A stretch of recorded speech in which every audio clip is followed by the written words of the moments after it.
Okay, welcome to note set 30.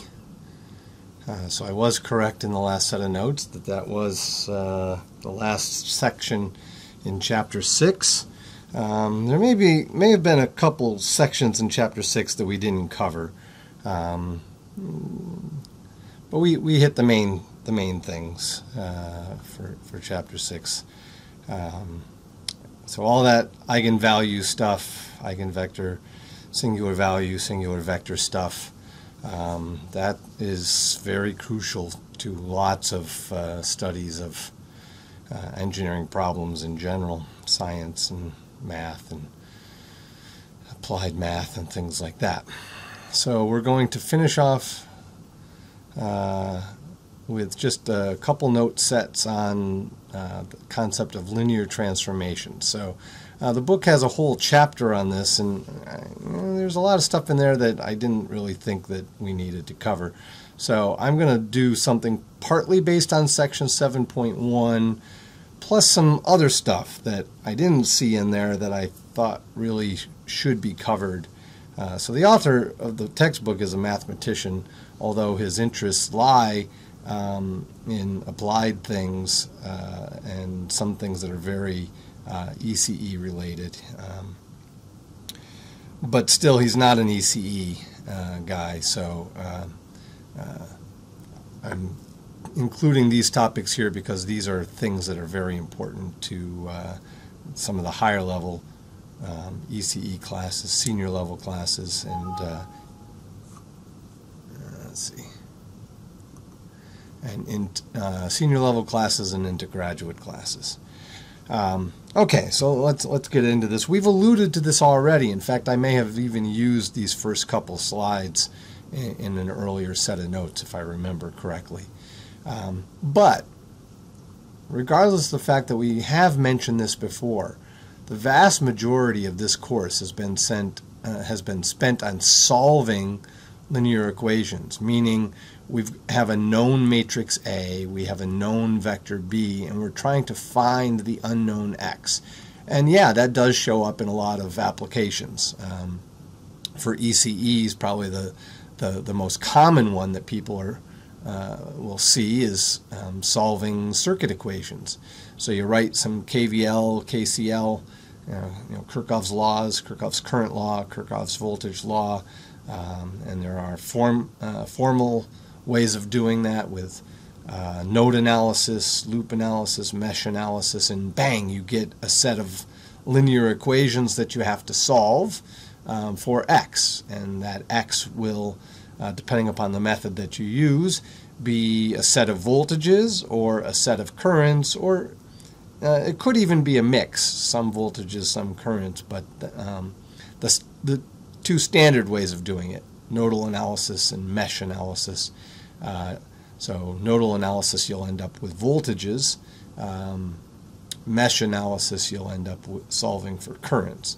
And then once you have all those voltages, you can then use those to find any other current that you want. And once you have all the currents from solving a mesh system, you can find any voltages that you want. So that's what we've been looking at. And there's a lot of other applications where that also shows up, where you have a system of linear equations written in matrix vector form, and you're trying to solve for X. But there's just as many, if not more, applications in ECE areas where we think about A as a transform. And that's what we're going to switch gears into now, and view this matrix A as something that operates on X and transforms X into a new vector Y. So I'm using some words here that show up in this new view. We talked about transforming. So we can think of A as being a transform that is applied to X.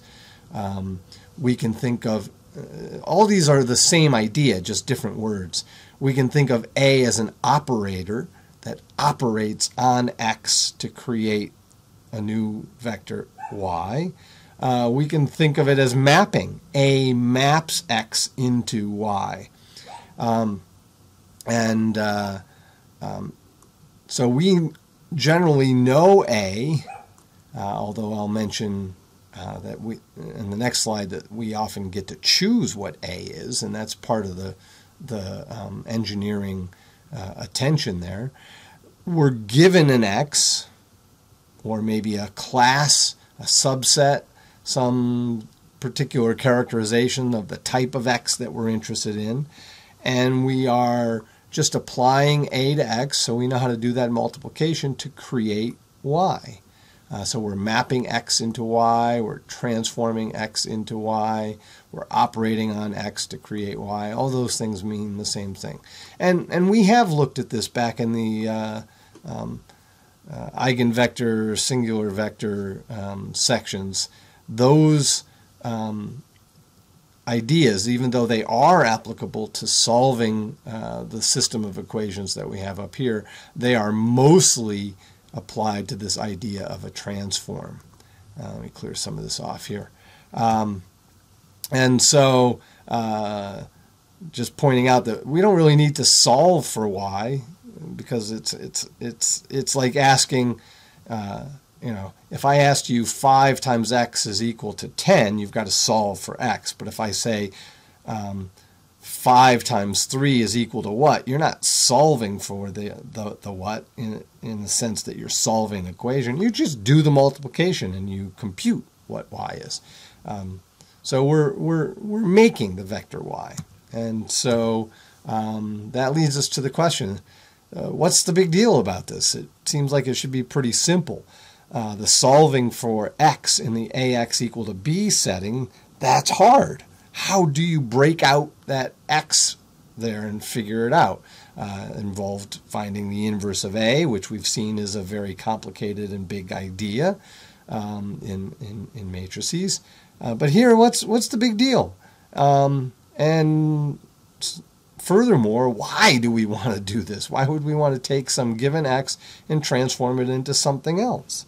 So I'll try to give you a little bit of insight to that, but I can't do an awful lot because, again, you don't know a lot of these, a lot of the material necessary to totally understand these things. But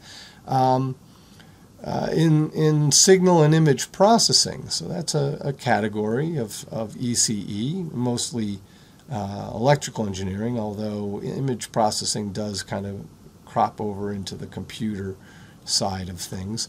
We have things like radar processing over there and facial recognition and speech recognition. And so the idea is that when we're given a signal, and we can think of that signal as something that we measure every so many, every so often, and that every so often is usually pretty fast. So we might, for radar, we might measure every tenth of a microsecond or something like that, or even faster.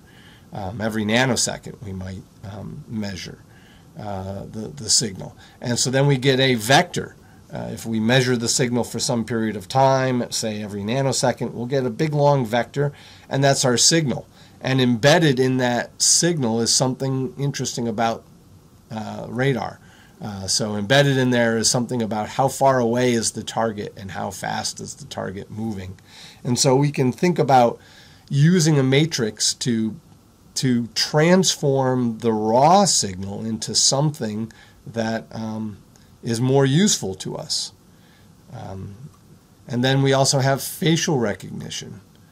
So we could take our received, we could take an image that's showing a face, and we could break it up into one or many little vectors, one big vector or many little vectors, and then we transform each one of those little vectors with some appropriate matrix A to extract the required information out of the collected data. So that's signal and image processing, where we've got some large number of pieces of data that hold some information, and we want to pick a matrix A that will allow us to extract the desired information out of that. I know that's a little difficult to visualize, but as you move through your subsequent courses, that'll become clearer. In control systems, we can model dynamic systems by saying we've got some X that's characterizing the current state of our system. So for aircraft flight control, that current quote-unquote state might include what's my current XYZ position, what are my current XYZ velocities, what is my current roll position, tilt position. So there's special names for those. I'm trying to remember.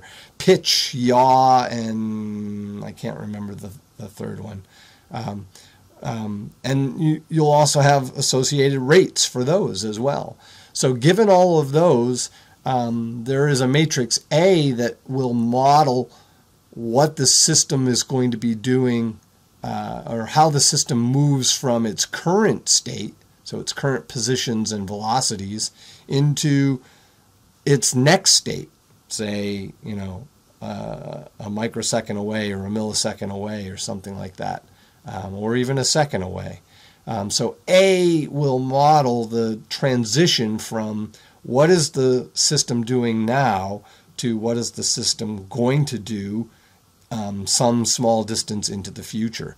And so to know how to control a system and make it do what we want, we should be able to model what it would do without our control, and see if that's what we want it to do. And if it's not, then we have to provide some guidance or corrective signal. Same kind of thing with autonomous cars. Now, autonomous cars do use radar to measure things around them. So in some applications, you kind of get both of these things.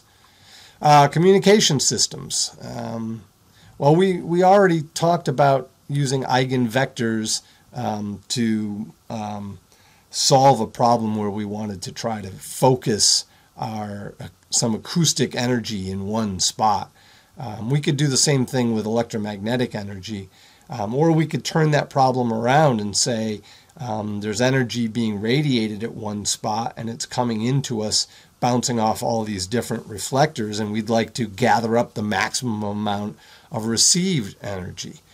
So that would be something, in cell phone systems or wireless networking systems where we're trying to combat the fact that the signal is,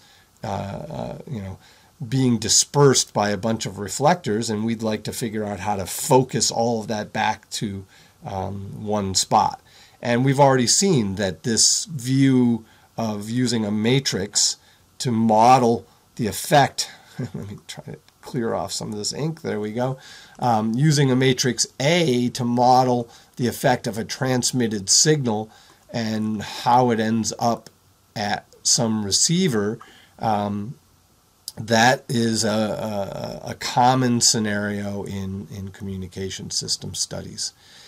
So the point is that there's lots of places where we're not interested in solving for X given Y. We're interested in kind of understanding a given A and what it does to a set of vectors X, or we have a certain X and we'd like to transform our X into something that's different, that's more useful to us, that extracts the key pieces of information.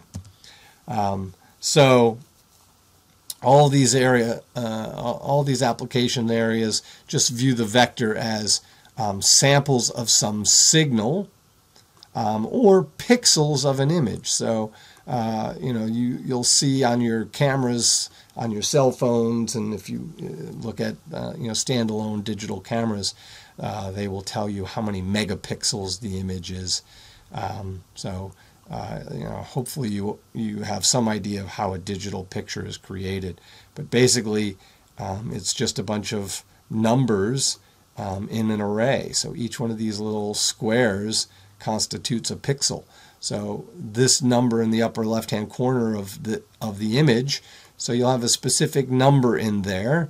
If it's black and white, you'll just have a single number in that pixel, and that number often goes from, say, 0 to 255, will enable 255 different levels of gray between totally white to totally black. Or each one of those cells, a pixel, so each one of these things is just a pixel. Each pixel could actually hold 3 numbers, one for the red, one for the green, and one for the blue. And as it turns out, by combining different amounts of red, green, and blue, you can get any of the colors that you want. And so we can kind of think of that as a 3-dimensional vector inside there. But nonetheless, we often break the image down into its individual red and green and blue parts, or something equivalent. But the point is that every pixel of an image can be thought of as a number. And then we could just do some sort of like row by row accumulation of the pixels and reorganize into a vector on which we would apply a matrix.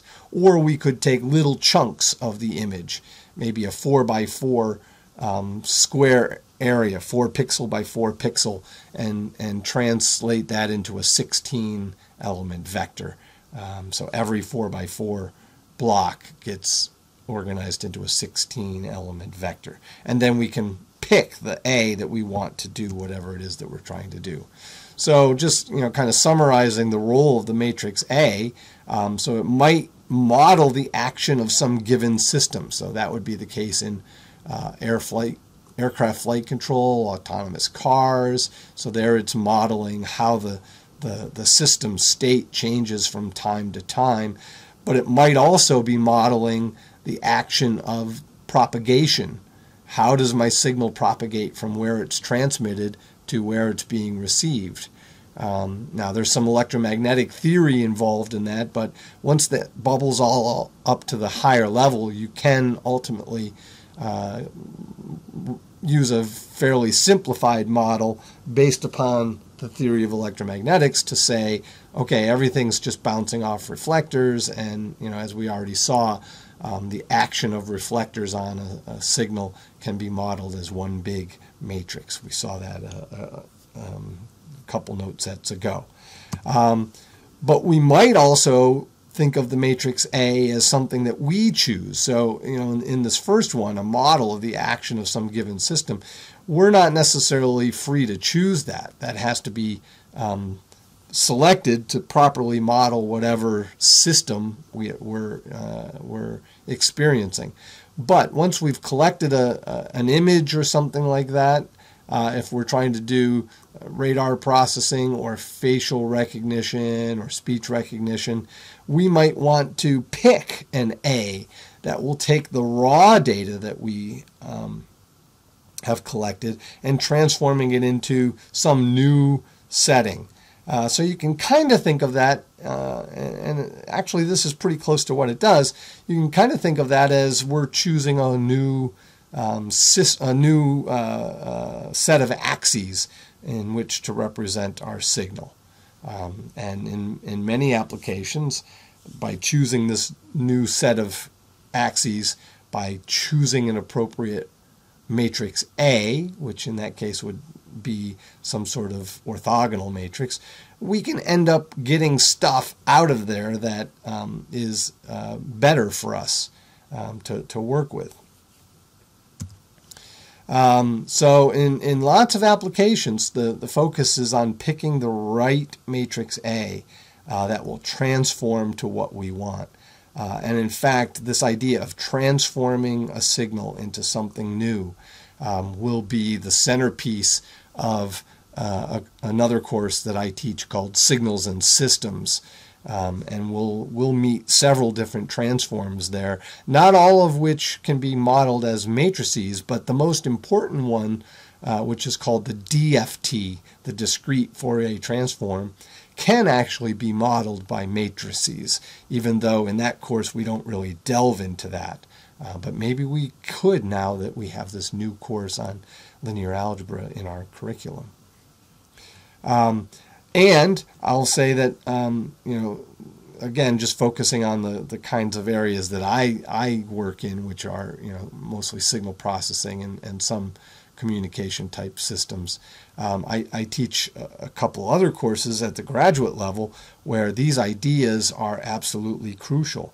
So I teach a course on data compression, and almost the entire approach to doing data compression, whether it be for music or for images or whatever, is all based upon ideas coming out of linear algebra and this transformation, this transforming by A viewpoint. So the idea is to pick the correct matrix A, or a good matrix A that will transform the signal data into something that will make it easier for us to store it efficiently.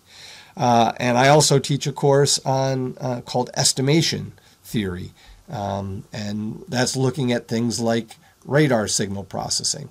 Once I receive the signal, just think of that as one big vector that I'm getting back from the reflected target. Once I get that, how do I process that? How do I model it to show the things that I'm trying to measure? And then how do I process it? Again, it's all related to this idea of matrices. And then I teach another course called signal transforms, which there's the name right there. The whole course is about how do we think about this matrix A, and looking at some of the classical choices for that matrix A to do key things in electrical and computer engineering. And those are just the areas that I'm familiar with in my sub area of specialization. But in all sorts of areas, computer engineering, all sorts of electrical engineering, computer security, wireless networking, even in areas that are more electronics oriented, the idea of matrices does show up all over the place in this transformation view. So let's get into the nitty-gritty of this. So we're going to define transformation, or to shorten it, just transform. And so these are ideas coming out of mathematics, and ECE people, as well as other engineers, have taken these ideas and made them applicable to solve real-world problems. So in calculus, you talked about functions, and what was a function? If you remember, it's something that just maps one set to another set. That's it at its simplest. So you could have just, one set of numbers down here, 5, 7, we have the set of integers down here, and then have, let me back up and do this a little bit clearer. Come on, there we go. So, I could have just a list of numbers here, whatever numbers those want, and another set of numbers, and we could just say that number gets mapped to that number gets mapped to that number gets mapped to that. Kind of boring to think about it that way, but that's it at its simplest. But here's more like what you were looking at in calculus. A function defined on the real numbers that maps into the real numbers, but it doesn't have to be real to real. So I like to think of this as, f is some sort of machine. A number x goes in and a number y comes out, and we call that f of x. So if I pick this as my x value, this value would be f of x for that particular x value. So it just maps, whatever number is along here gets mapped to a certain number. And here we can see that things are not necessarily unique, right? So if I draw a horizontal line here, we can see that for this function, 2 different x's map to this number. So it doesn't have to be unique, but in that way. But notice that we do have the constraint that if I draw a vertical line, I can only cut through the curve at one point. What that means is that for a given x, there's only one number that it maps to. So I couldn't have something that does this. This would not be a function, right? That's ill-defined because I don't know where x goes to. Now you may think, well, hey, I remember seeing like inverse cosine and inverse sine being listed like that. Yeah, and you needed some special attention to deal with that fact that it there were actually multiple values that correspond to x value. So this kind of thing we are disallowing. We would not call that a function. A function maps one set of numbers to another with an unambiguous rule that says you give me an x and there's only one thing that it will end up at. That doesn't mean that there aren't two ways to get to that number, right? We could get to this number here and we can get to the same number over here, those two being at the same height. So that's the idea of a function. And that was for R1 to R1, but there's no reason why we couldn't add another axis, right? We could add, another axis here, and we could call this x2, we could call this x1, and now we have a function that has x1 and x2 both inside the parentheses. Now that's mapping R2 to R1. Well, there's no reason why we have to map it to R1. We could map it to R2. So we could have something that maps R2 to R2. We just can't have a single axis that shows it. So now we have to kind of draw these things differently, and it's very difficult to draw them that way. So we often cannot draw a picture of the function. But here's the idea, a generalization of that idea. We could still just call it function. But in this setting, we generally call it a transform. So notice that in goes a number x, out comes a number y, which was the mapping f of x. It's what x gets mapped to through the function f. Well, now we're going to say in goes a vector x, out comes a vector y, that is the mapping of x through some transform operator function capital T. And so these are vectors. X is a vector, so x could be in Rn, and y is a vector, so y can also be in some multidimensional space, so it can be in Rm. And we don't have to have the whole space, the whole of these two spaces involved. It could be some subsets of them. Now we're going to focus on the case where this operation, something operating on x, is limited to have this form. So clearly this operates on x. I take x, I multiply from the left by a, and I get a new vector y. So this is clearly one way to define a transformation. It's not the most general way, but it's the form that we're going to be interested in this section. And so that leads us to the idea of a linear transform. So if we limit ourselves to the form where the operation of t on x is limited to some matrix A operating on x. So notice that the operator t is completely defined by the matrix A. So as soon as you tell me the matrix A, I've completely nailed down the details of what is t of x. And when we limit ourselves to this form, we get what's called a linear transform or a linear transformation.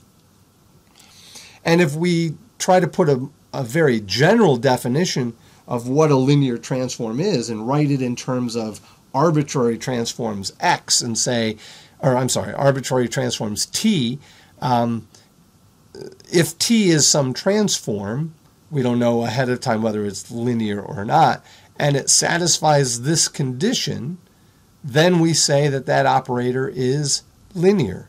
So notice what's happening is we are linearly combining two vectors with weights, scalars a1 and a2, and then we operate on the whole of that, and we say that the transform is linear if the result of that is the same as first operating on x1 by itself, then operating on x2 by itself, and then doing the same linear combination. Or another way to visualize that is we can pass the operator through a linear combination to operate just on x, and then the A1 and A2 pull out in front. And this has to hold for any number of linearly combined vectors, not just 2, so this is the more general expression for that. But in reality, if it holds for 2, it will hold for any number as well. And it turns out that if we use this as our definition of a linear transform, so we start with a general transform T of x. If it satisfies this condition, we say it's a linear transform. And as soon as we say that this T of x is a linear transform, then there is no other way needed other than we can write that operation that way. There will always be some matrix A that will allow us to represent some specific linear transform. So we don't lose any generality by saying we're going to be interested in transforms that look like this, as long as we're interested in linear transforms. So in other words, there are no linear transforms that can't be written as matrix multiplication by some matrix A. So let's characterize this action here. And in general, the matrix A need not be square, although we'll see that many of the interesting ones in engineering are chosen to be square, but they don't have to be. We can work out the theory for whether they're rectangular or square. So for now, let's just let it be rectangular.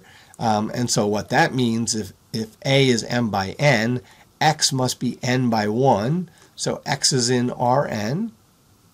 And it maps into something that will be m by 1, right? So we have m by n here times n by 1 gives us m by 1. So the resulting y will be in Rm.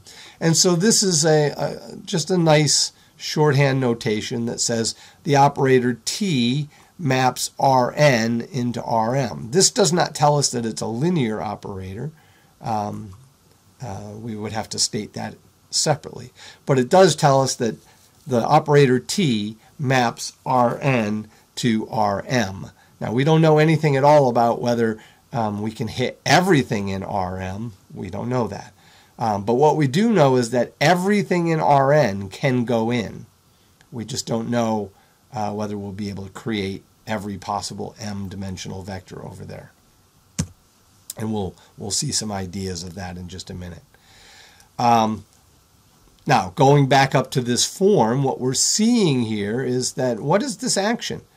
Go back to our, I forget how many, 6 different views of matrix times vector multiplication. And one of those views was that it forms a linear combination of the columns of A. So this resulting vector y is nothing more than a linear combination of the columns of A. And what are the weights on that linear combination? Well, they're the specific elements of x. So the weights on the columns are the elements in x. So each x that gets operated on by A will create a different linear combination of the columns. So one thing we do know is that the resulting vector y must lie in the column space of A. So now we can address this issue that we alluded to up here. Are we able to get to every vector in R sub m? Well, we can only get there, I'll come back to this. We can only get there if the column space of A is the whole space. If the column space of A is strictly a subset of R sub m, in other words, the columns don't span R sub m, so this symbol here means strict subset. If I had a straight line underneath it, it would mean subset, but could also be the whole thing. So if the column space of A is a strict subset of Rm, then there's some vectors in Rm for which there is no x that maps to it. So there will be some quote-unquote corners of R sub m that I just can't get to by mapping into it. Oh, I missed this thing here.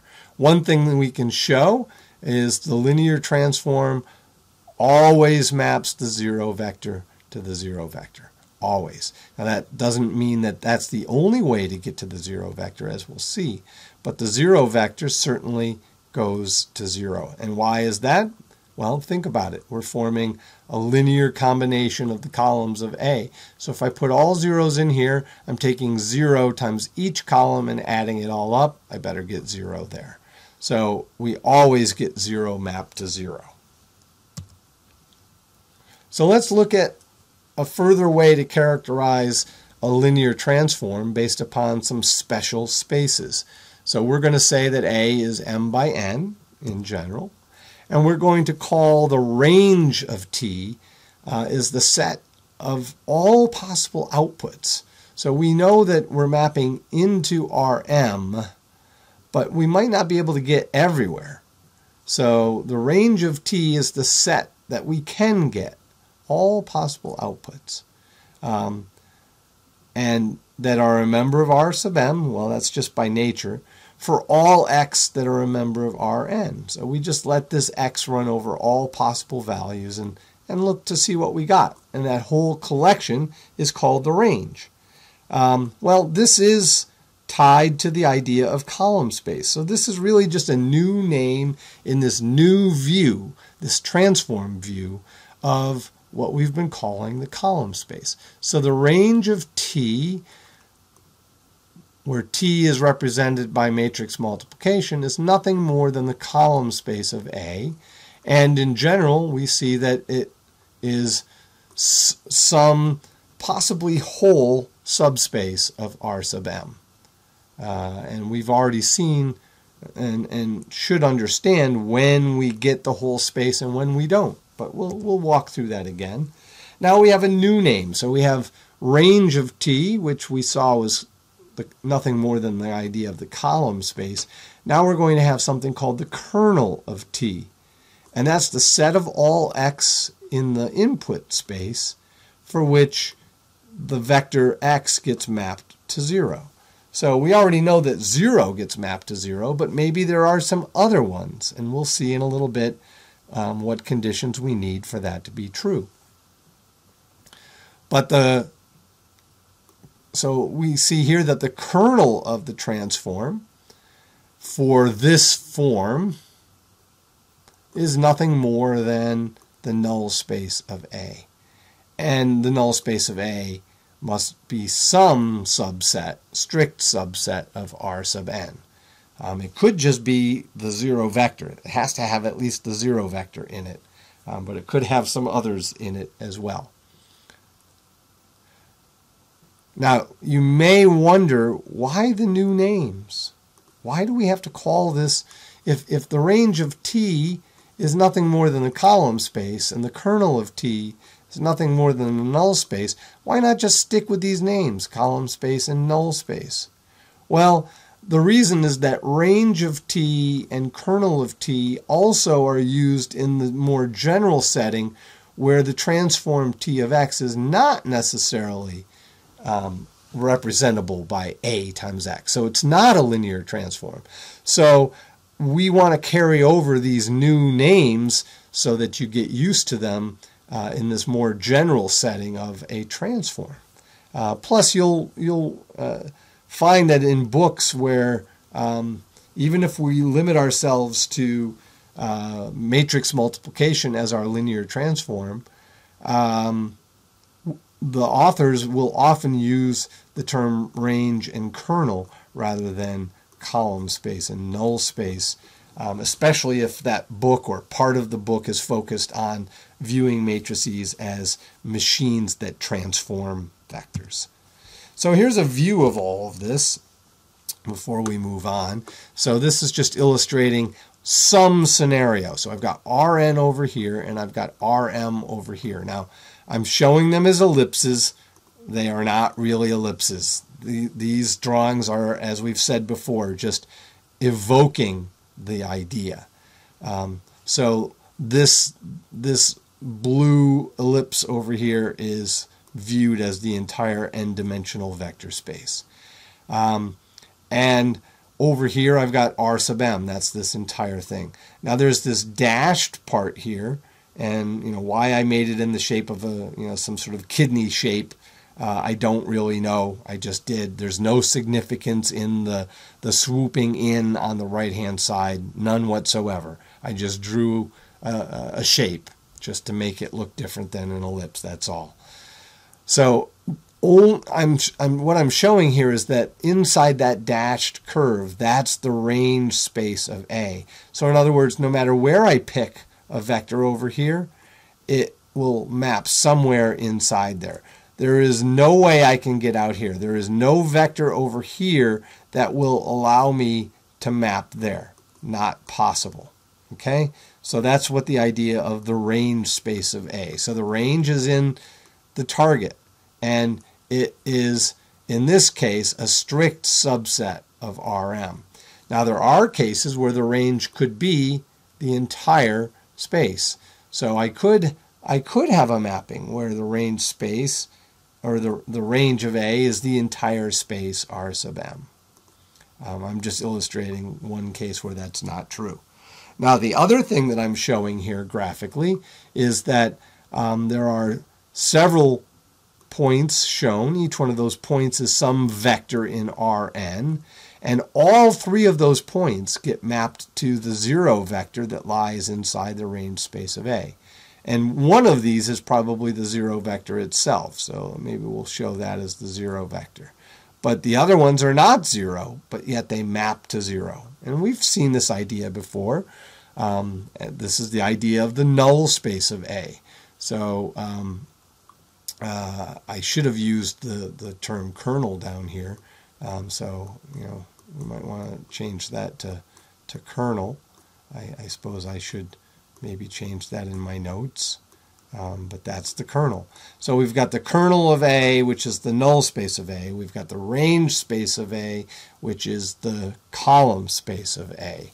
And so anything in this little kidney-shaped region, and again, there's no significance to its shape, everything in there will get mapped to the 0 vector over on the right side. So understanding the characteristics of the range and kernel of a linear transform tell you an awful lot about how that transform will behave. So these are some of the most critical things to know about your transform.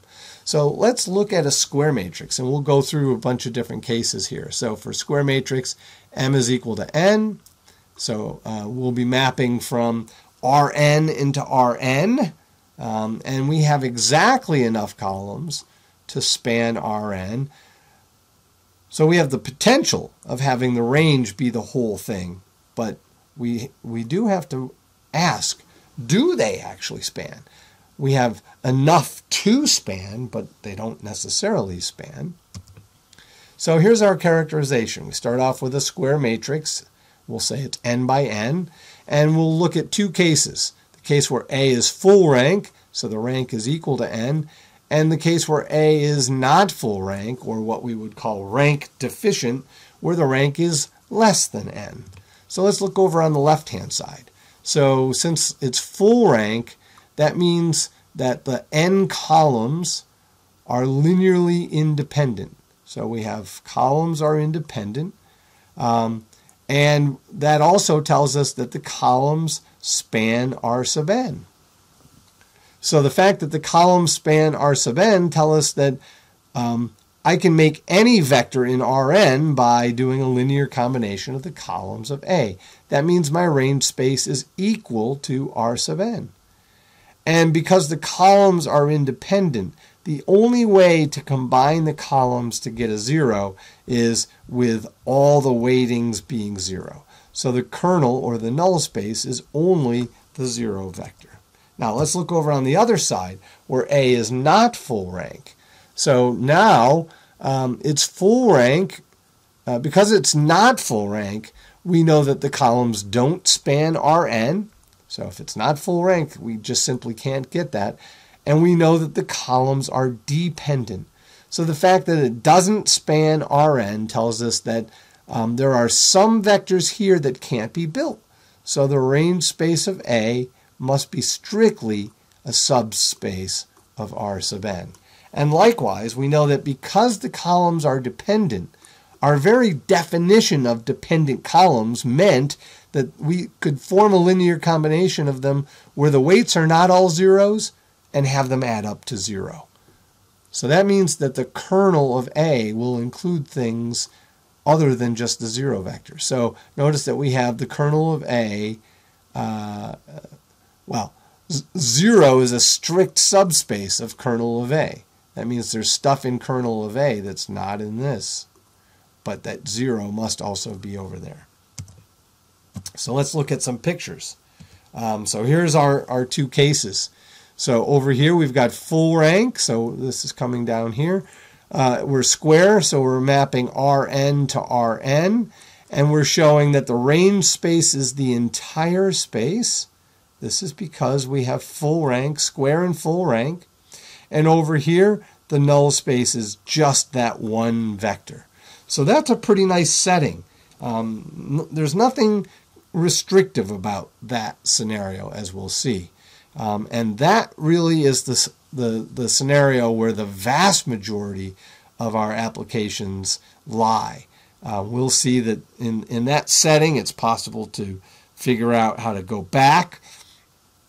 So we map something over from here over to here, and then maybe we extract something from that, but we want to go back. We can go back uniquely because A will be invertible. It's square and it's full rank. Over here, though, we see some restrictions. We see that we can't get everywhere. There are vectors out here that just simply nothing allows us to get there. There is no way to get there. So the only place we can get is the range, and that's some strict subset of Rn. And we've also seen that the null space includes something more than just the 0 vector, or the kernel includes. So you can see here I'm kind of stuck on using the word null. I should go and change these to kernel and range space. Well, I've got range. I should change it to kernel. Okay, but I'll probably just leave it. Let's look at tall matrix case. So now I've got more rows than columns. So I've got, let's say if M, say were 10, and say M were 5, now I've got 5 10-dimensional vectors. 5 10-dimensional vectors are not enough to span R10. So I don't have enough columns. So that's going to have an impact on how these characteristics play out. But we can still break this down by full rank versus not full rank, or full rank versus deficient rank, or rank deficient. So let's look at the full rank case. Just like before, the columns being independent, that's what full rank means. Remember our definition of rank is that showed that the largest it can be is the smallest of M and N. So it can be no bigger than N in this case. And to be full rank, it has to be equal to N for a tall matrix. And so the columns will be independent. There's N of them. We need N to all of them to be independent to be full rank. Therefore, the only vector that multiplies A times X, the only X that will map into 0 will be the 0 vector. So the kernel, or the null, is just the 0 vector. But there's not enough columns to span Rm. Remember, we had 5 10-dimensional vectors, not enough to span all of R10. So the columns don't span, so the range of A will be some strict subset of Rm. And then over on the right, columns still don't span. Changing the rank to being deficient doesn't change what we can span in this case. But now the columns are dependent. So this stays exactly the same. So the characteristics of the range are the same here, but now our kernel will include things that are not just the zero vector. And here's our pictures. So we can see over here that for full rank, our null space is still just a zero vector, but because of the tallness, our range is a strict subset of R sub m. So here it is. There's that strict subset in my beloved kidney-shaped things that I'm always drawing here. I cannot reach something out here. It's not possible to map something from Rn into something out there. So the range space is some strict subset. And then over on the right, I still have the same issue that the range space is a strict subset, but I also see that my kernel now is not just the zero vector. It has more than that.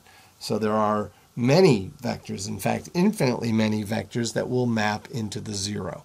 So everything in here will map over to the zero vector over here. Everything. So every one of those maps to there. And finally, the last case, short matrix. There's only 3 cases we need to worry about. In reality, there are 6, because for each shape of matrix, square, tall, short, there is full rank versus not full rank. So there's really 6 different cases, but I'm categorizing them by the shape.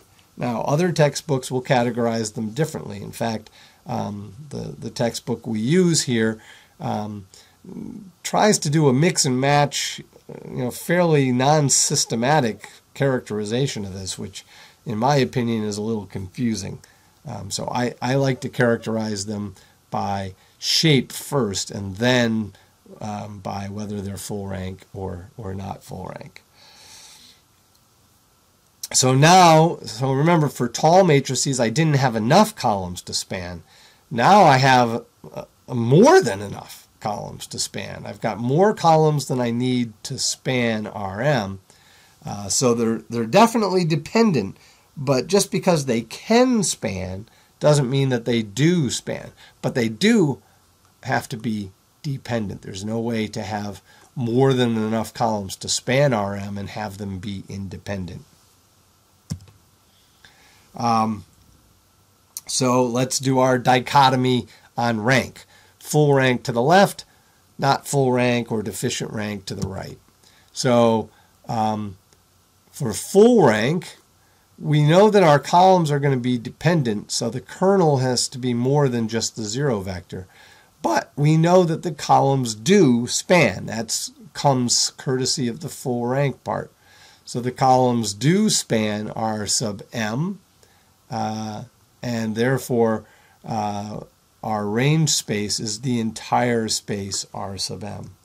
And then over on the other side, notice that both have columns being dependent. That's not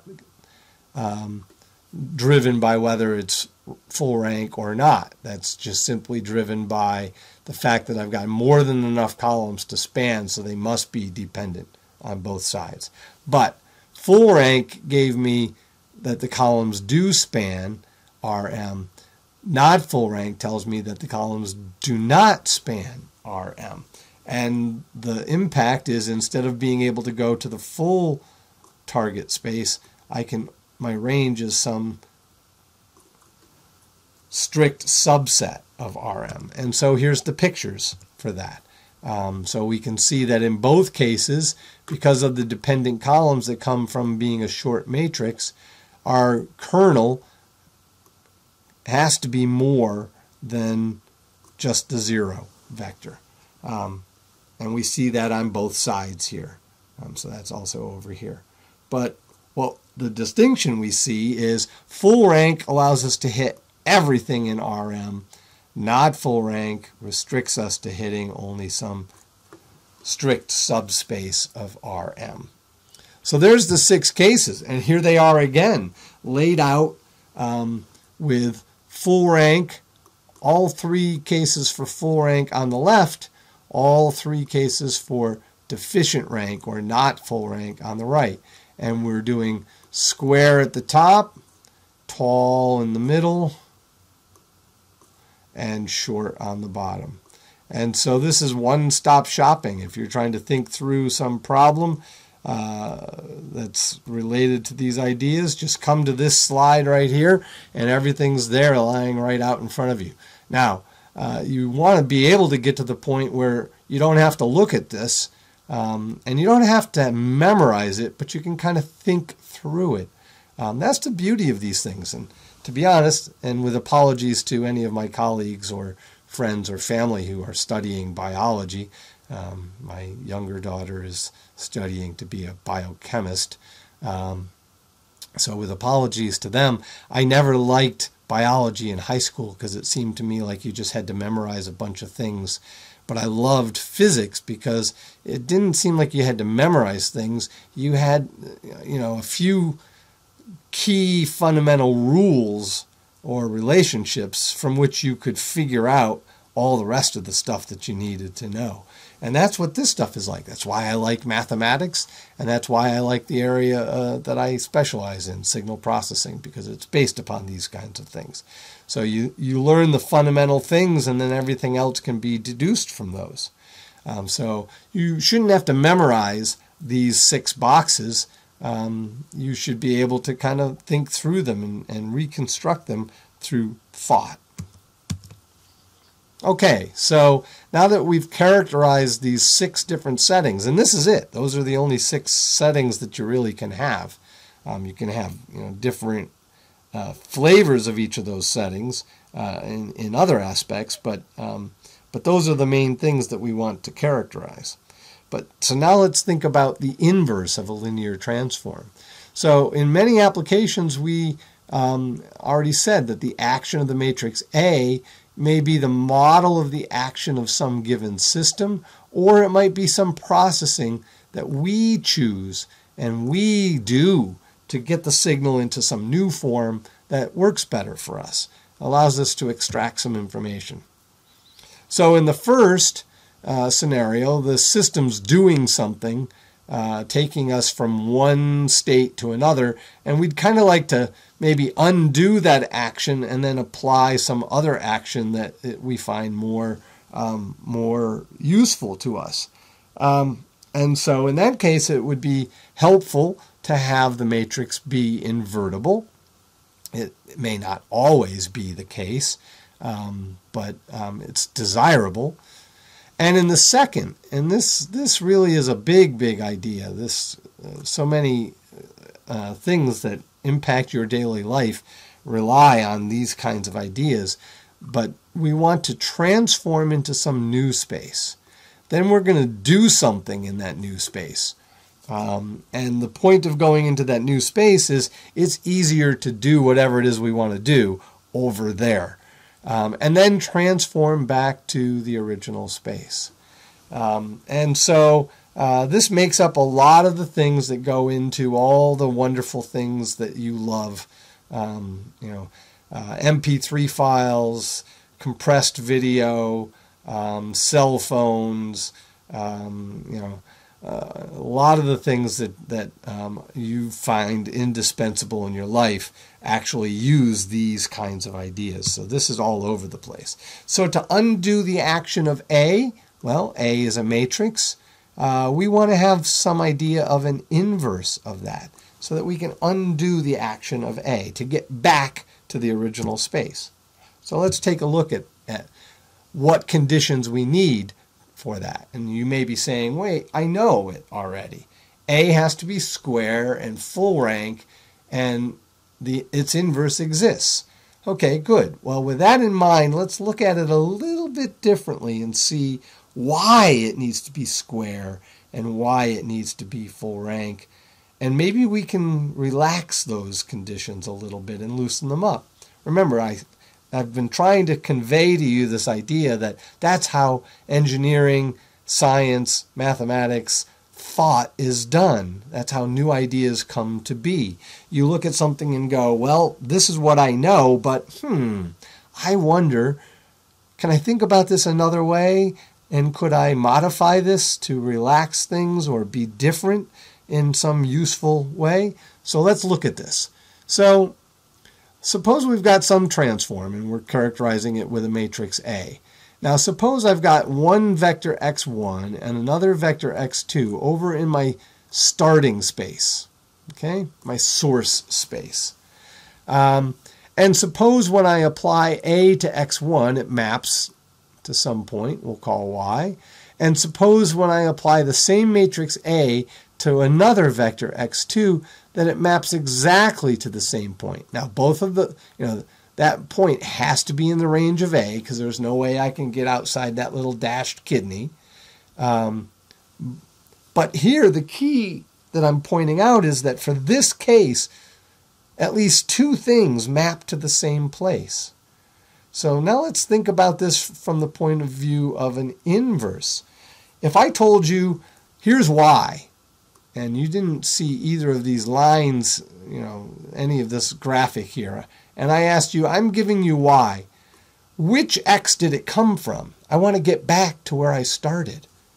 Which one would you go back to? Would you say it's x1? Would you say it's x2?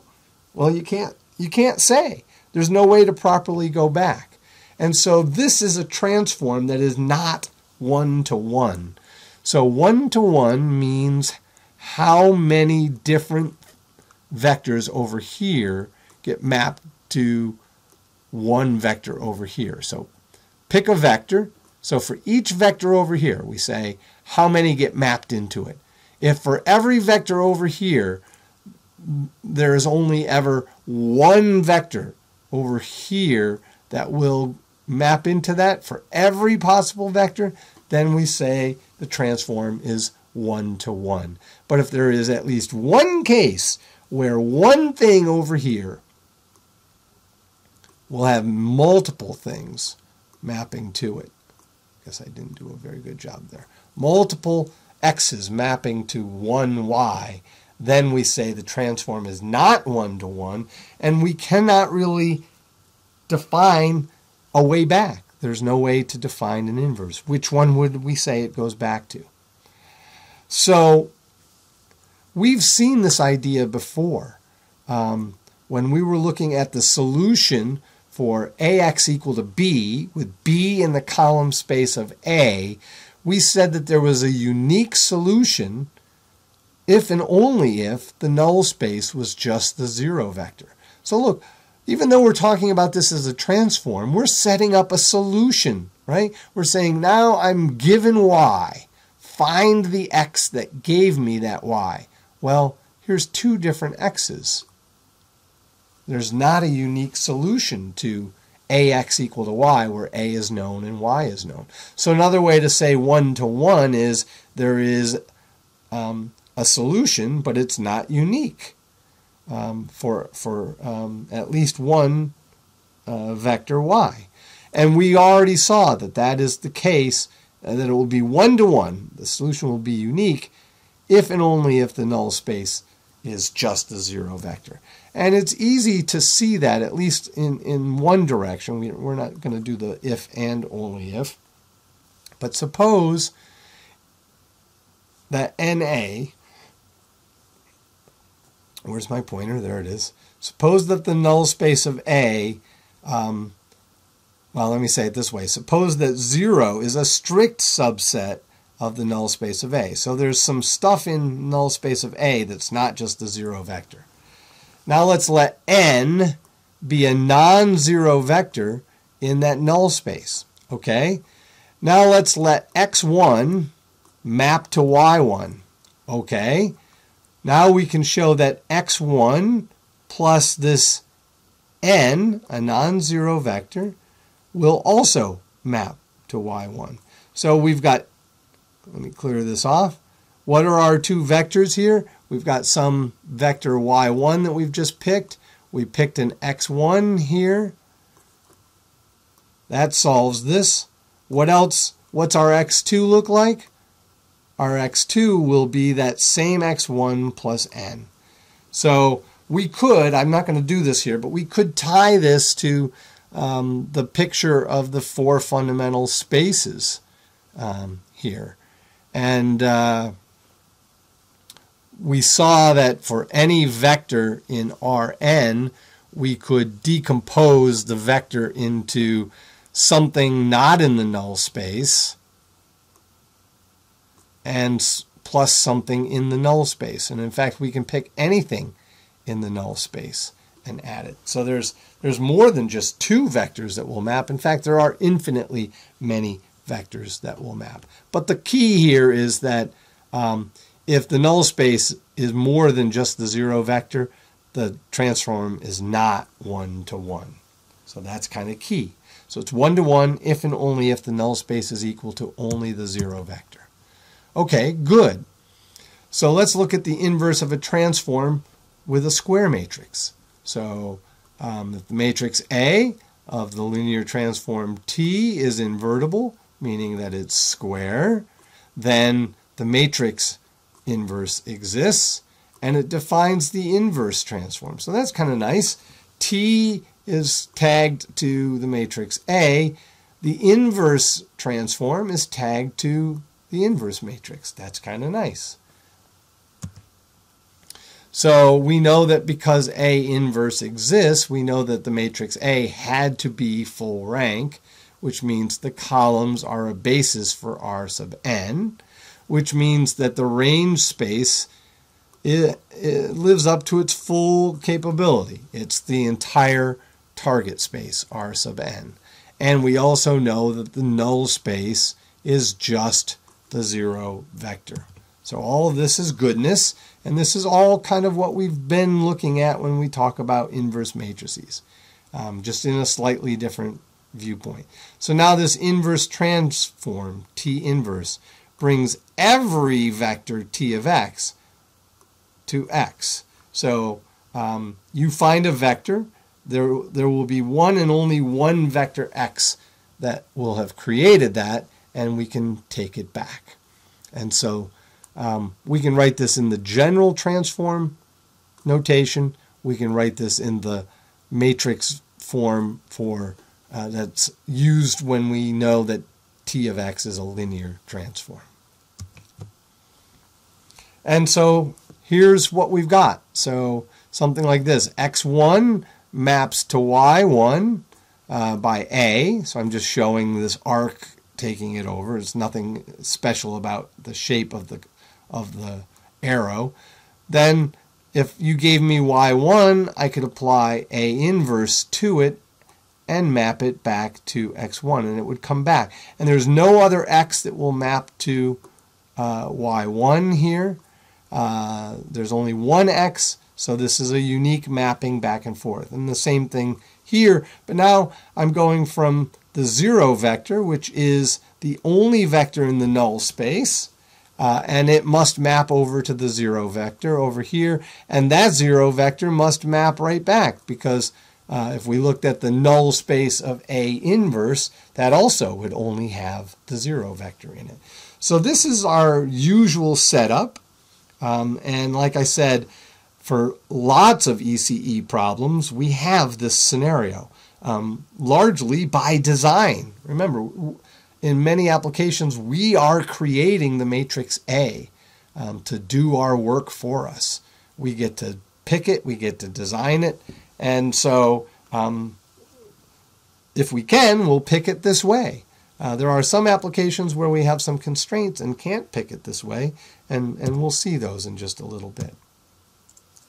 Well, actually right now. So let's talk about the inverse of a transform with a tall matrix. Now, your red flag warnings should be going up. Wait.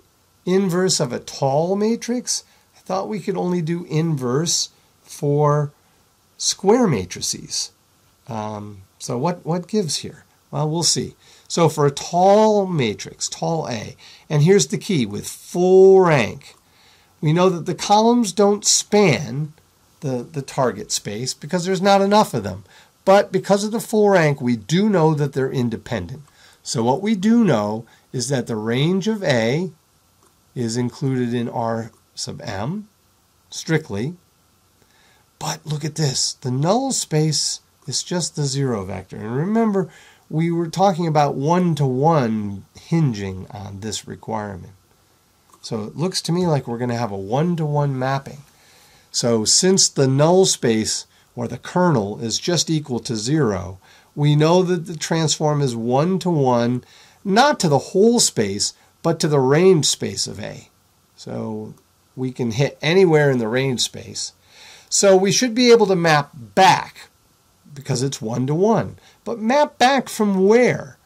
Well, clearly we cannot map back from here because there's nothing that can take us there, right? Nothing over here will map to that. So no way I can find where to go back to. So I can't go back.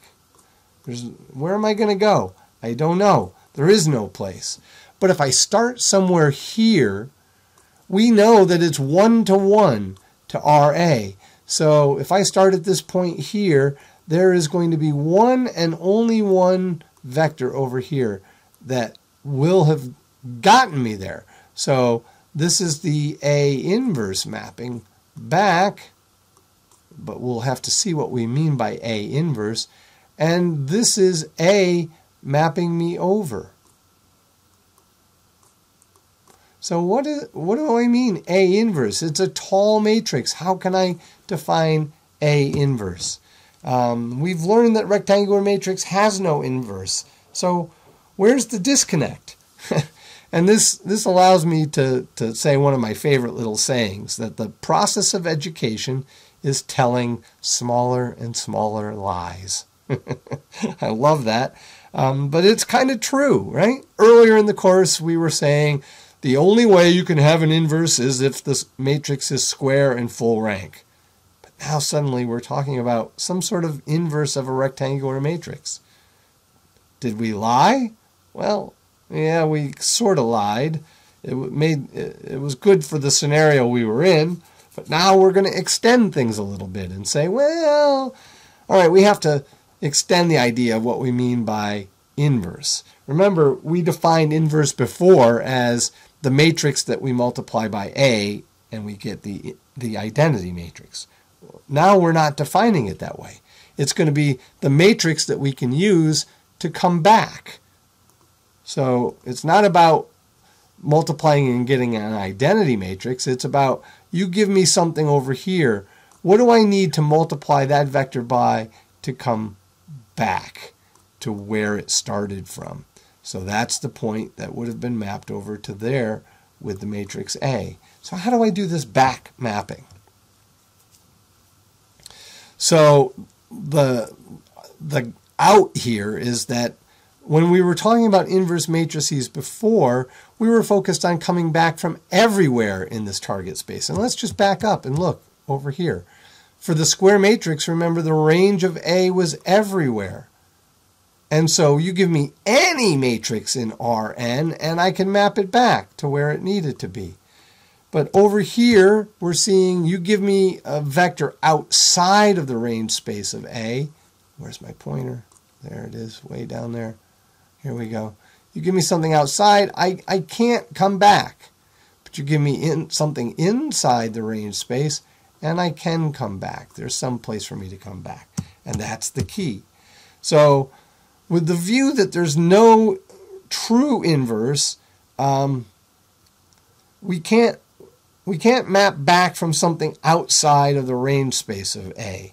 But what we can do is map from inside.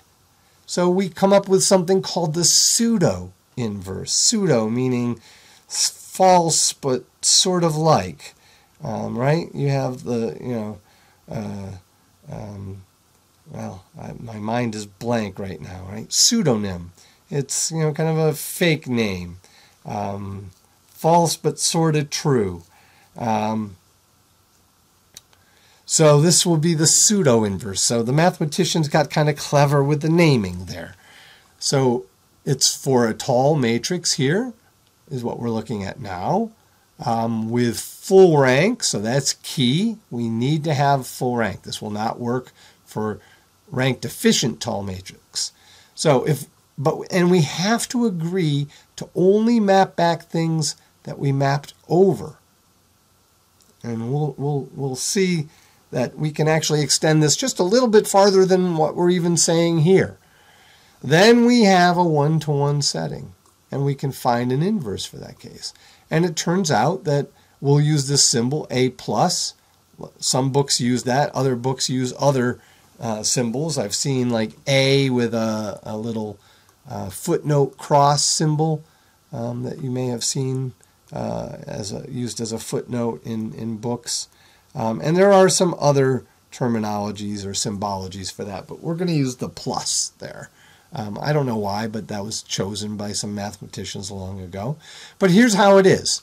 A transpose A, then we take the inverse of that, and we stick that off to the left of A transpose.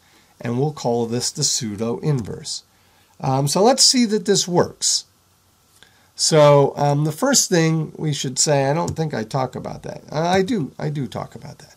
So let's just say that there's some vector x that we map over. So if we apply ax, if we apply a to x, we get something that's in the range space. So there's our thing that we're trying to map back. So let's stick that in here to get mapped back by our pseudo-inverse. Okay, so here's our ax, the thing that we're operating on. We're going to leave it right there. And here's our a pseudo-inverse, so we're going to plug in all of this stuff for that. So that goes in there, all the stuff in the square brackets. And now we're just going to group some things. So we can pull the a inside the square bracket because that's just grouping things. And now look, well, now we have to first convince ourselves that A transpose A inverse actually exists. Well, we've done that already. Whoops, I need to fix this. So I'm going to help myself find this later in the video. That will remind me that that's where I have an error that I have to fix in the notes. So I will fix that. It's supposed to be A transpose A inverse. Will not exist if A is not full rank. But if A is full rank, it will exist. And look what that sets up. We now have A transpose A times the inverse of A transpose A.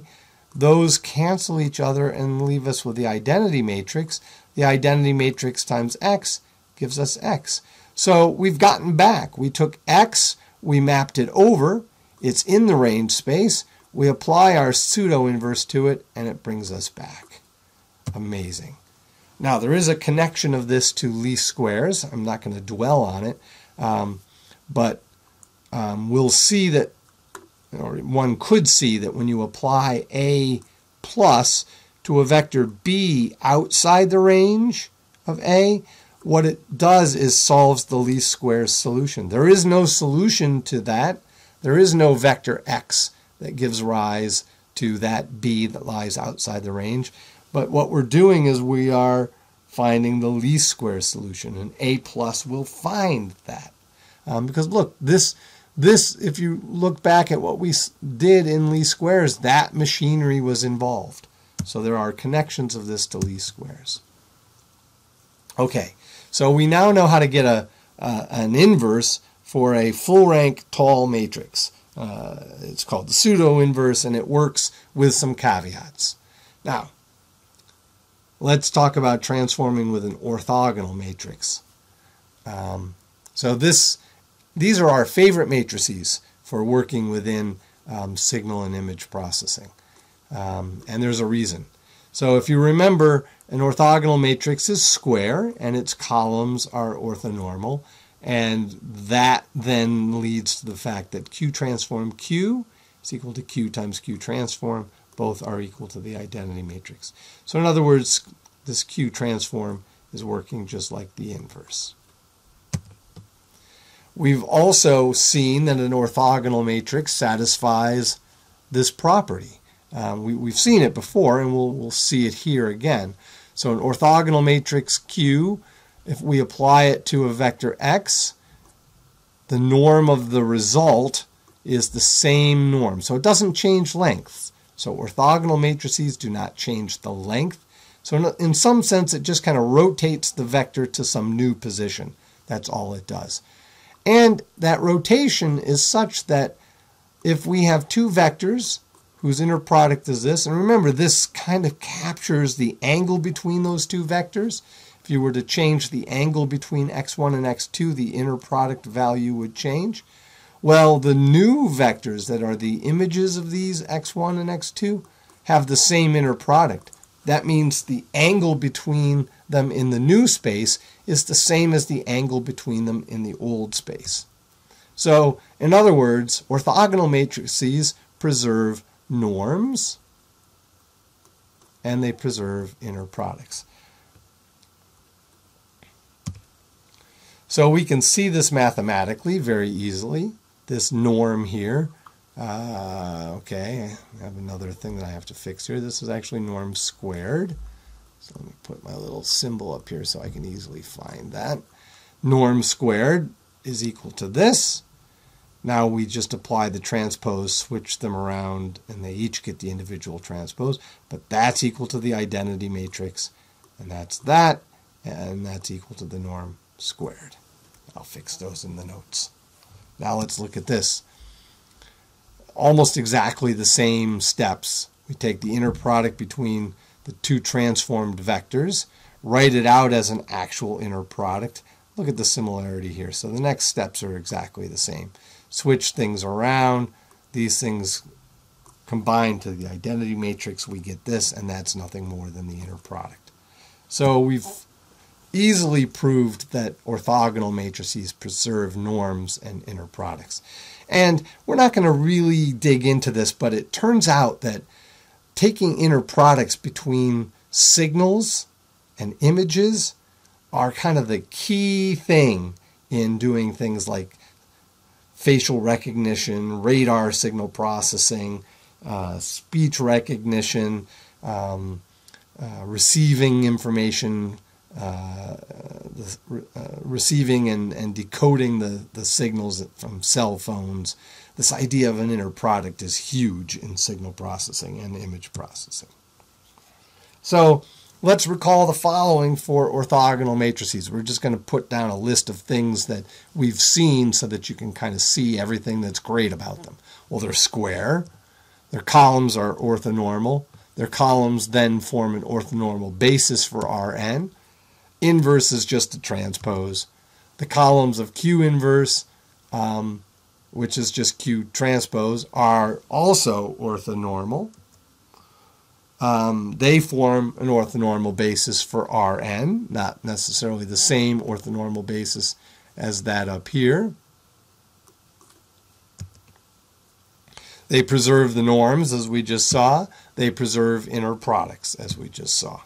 So these characteristics make these very, very special matrices. And it's these characteristics that allow us to take a signal with a certain amount of information in it, but embedded in a way that's difficult to see. We transform them with an orthogonal matrix into something else, and in some sense we haven't really changed the information that's in it. We've just enabled ourselves to get at it a little bit better. So it's almost like, something comes wrapped in a box, closed up. You order something from Amazon.com, it comes, it's all wrapped up in shipping stuff, and an orthogonal matrix, if chosen correctly, kind of unwraps that and gives you access to the hidden information inside. Just remember that as you go into some of your future classes. Although we will see an example of that, I think, in the next set of notes. So we're going to transform using this orthogonal matrix. One important way to visualize what that's really doing is to see that what we're really doing is just expanding the given vector with respect to some new orthonormal basis. And that basis just happens to be the columns of the transpose of the original Q. So if I'm given a vector x and I apply some orthogonal matrix Q to it to get y, what are the numbers in y? What are they? What do they really mean? What are they? Let's take a look. Well, we can transform back because we know that there's an easy inverse. Remember, orthogonal matrices are square. They are full rank. They are invertible. So that we are in the square, the Rn to Rn full rank square matrix transform view. So inverse exists. We don't have to deal with pseudo inverses. So we can now map it back. So there's our x that we started with. And let's just interpret what this is. So let's let these q tilde sub I be the columns of the transpose of q. And so this multiplication just means you take the first element of y and multiply it by the first column of q transpose. Second element of y times the second column, and so on and so on. And there's n of them. Okay, so what we're seeing here is that computing an orthogonal matrix transform is just expanding x in terms of this basis set, where the y1 through yn, these things are the expansion coefficients. So if we can somehow say, well, our original x maybe has values that, every element is filled with values that could be anywhere over some range, maybe between negative 100 and plus 100. If we can pick our transform just right so that lots of these resulting y sub n's, or y sub k's rather, or y sub i's, are very, very small, or even better, exactly equal to 0, we've kind of converted the x data into y data, but there's a lot less of the y. We've kind of extracted the bare minimum. So like I said, it's kind of like unwrapping a package. X is the package. It's full. Every element could have any number, say, between minus 100 and plus 100 on the continuum, any real number. And now we're kind of cutting open the packaging and seeing that inside there's really maybe just a handful of important pieces and a lot of unimportant things, like the wrapping paper. So this idea of expanding a signal, which is nothing more than a vector, as a sum of orthonormal component signals, this thing is all over the place in our world. Electrical and computer engineering problems are routinely solved using this kind of viewpoint. Now, suppose we do that. We expand our x into something that looks like this. And then we say, you know what? I don't want to keep all the way out to y sub n. I'm going to throw some away. So we threw away some out here. So those are all thrown away. And we stopped at k, where k is less than n. Now, I don't go through the details, but it's pretty easy to show, and I would encourage you to actually try this. Try to see if you can show that if you take this thing, subtract it from this thing, take the norm squared of it, you'll get just a sum of the coefficients that you threw squared, magnitude squared, that you threw away. So these are the coefficients that are out here. So if I'm trying to represent x as best as I can, but with a small amount of data, so think about doing data compression. I've got an image. I'm going to store it. It takes a huge amount of space if I store it directly. I want to transform it. Instead of representing it by the elements in this vector x, which would require a lot of storage, I could alternatively represent it by storing the y values. We have to have an agreement about which q's I'm using, but that's something that is agreed upon. We already know that ahead of time.